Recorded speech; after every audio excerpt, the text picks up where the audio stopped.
I ran across an extraordinary book of teachings by one of the great contemporary teachers of non-duality named Tulku Urgyen Rinpoche.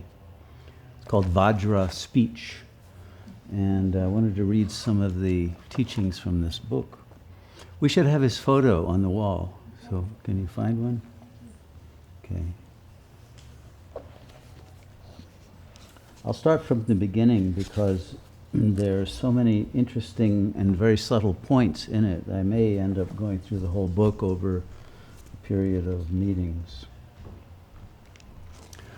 So the first section of the book is called Accomplishment. By the way, he's a teacher of the Vajrayana school of Tibetan Buddhism, which is one of the tantric schools. And they have a three-level process that they refer to as the view, the development, and the fruition, right? The view, literally, is the theory, theoria, right? The vision of what is it like to be in Buddha consciousness? What is it like to realize non-duality as one's constant state? So there is a level of teaching that gives the jnana, and then there is the development phase in which they tend to use a lot of visualizations, which they admit are imitations of that state in order to develop two basic qualities within the soul that are usually not present in the ego. One is bodhicitta, which means both compassion for every being, because every being is a manifestation of the Buddha mind, and one has compassion for their state of ignorance of their true nature, which is responsible for their suffering. And one wants to, out of loving kindness, help souls stop suffering. Right? That makes sense. So if that becomes your motivation in life, it means you have to have stopped suffering if you're going to be of any help to anyone else to stop suffering, right? So there's an implicit then vow of being free of dukkha, suffering of any kind, because one is totally in love with the Buddha mind. And the way they develop that love is through devotion to Buddhas and Bodhisattvas that have images, like Kuan Yin, for example, or she's the Chinese version, but Avalokiteshvara, or any of the many varieties of dhyani Buddhas that are developed in Tibetan Buddhism, as well as various gods and goddesses and dakinis, and they have a whole menagerie of ascended beings, and you can choose your Ishtadev, like the Hindus do, and then visualize that being and feel a bond of love. Okay.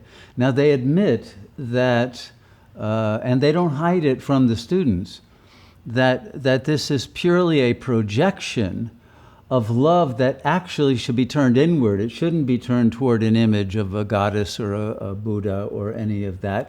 That's just the only reason you have to do that in that phase is you don't yet realize that you are the Buddha that you're worshiping and loving. And so you have to have an image of it, so at least you feel love, because the ego doesn't love itself. It hates itself. And it is the object of hatred of its superego. So it's always suffering, it's getting nightmares, and it's getting physical symptoms because it's being attacked by its own mind. Okay? This is the problem with split mind. One part of it attacks the other part. And there's a constant battle going on within. And so to eliminate that battle, there's a figure of love that then takes the energy that would go into internal conflict and turns it into devotion. Then in the final phase, they say, okay, let's stop imagining Buddhas and goddesses and all of that and realize that it's yourself you love, but not your ego, your real self, and stop believing you're an ego. Please, that's the last phase. You're not a body, you're not in a world, this is a hologram, none of it is real. You are simply pure awareness. You're not even in the dream of the world. The holographic dream is not your habitat.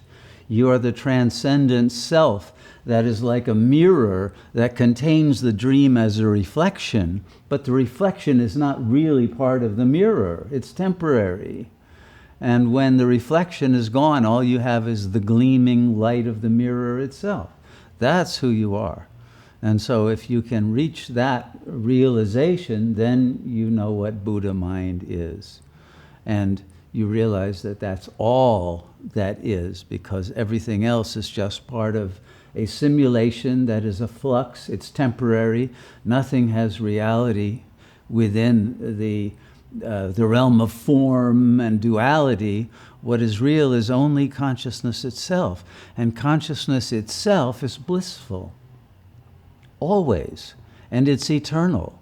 And it's changeless, because there's no time in consciousness. There's time only in the dream because of change, movement. But nothing moves within the eternal consciousness. It's pure light and pure love that is always emanating, but without any kind of change within itself. It's just a constant glow of blissful energy. That's what we are. Okay? So if you're not in that constant state of glowing with joy and bliss and in a state of total peace, then you are not in your real self. You're ignorant of who you are and what you are. And so the process is coming out of that ignorance and realizing the real self, the Buddha mind, the Buddha nature, which is the nature of reality, of everyone, because we are all made of the same stuff, which is just consciousness, right? Okay. All that is prologue to now let's listen to Urgyen Rinpoche. The first section of the book is called Accomplishment. Among the signs of practice, there is experience and accomplishment. Okay, so he's dividing it into these two phases, which is very interesting.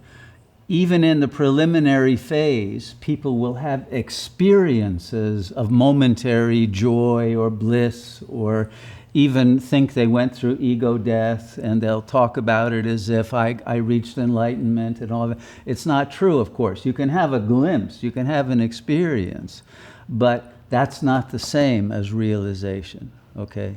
And so many people settle for these temporary breakthroughs that then lead to a fall back into the ego, because they have not truly recognized the reality of the real self. And it was only caused by either a drug or some special circumstance or vibrational frequency of a vortex or a situation that caused it. But it wasn't internally grokked as one's being. Okay? So experience, even if it's of a very high kind and you have a vision of God or whatever, it's meaningless. It's only the accomplishment of the realization that whatever you're experiencing, which means you're in duality, right? There's someone experiencing something, that's false, because there is nothing to experience. There is only the self. Any experience, X means outside of oneself. It means one is still in delusion. The self, once it is accomplished, does no longer live in the realm of experience. Okay, so the true sign of practice is that you are naturally and effortlessly without fixation. Now, I think that's a very important statement. What does he mean by fixation? Who has an idea? What does fixation mean?